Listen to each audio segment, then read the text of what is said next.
معسكر. السلام ورحمة الله، أخبارك علومك؟ والله أنا خير لك الخير، بس أحس صدري ضايق.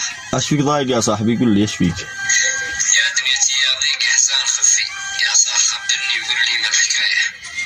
أحس صدري نار ما أقدر أطفي، وأحاول أنسى الضيق لكن النهاية. سود قلبي والزمن ما قال يكفي، والضمك في عيشتي ما له نهاية. والسبب ما قد عرفت أذيب كفي، ليش أنا مهموم دون أي رواية.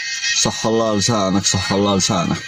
قلت أنا بقول لك يا صاحبي قولي وحرفي، وافتيك باللي يعرفه والصدق رايه. لا أخ لا صاحب ولا أمك عتشفي، الضنك ذي وسط قلبك كالغشاية، حتى دوا الدكتور والله ما يصفي. قلبك الأسود سواغيد الهداية، والصلاة والذكر بسم الله تكفي، وقراءة القرآن ولو باليوم آية. من هموم الدهر ما بحد معفي، ما تضيق الله وتفرج بالوصاية. صح الله لسانك.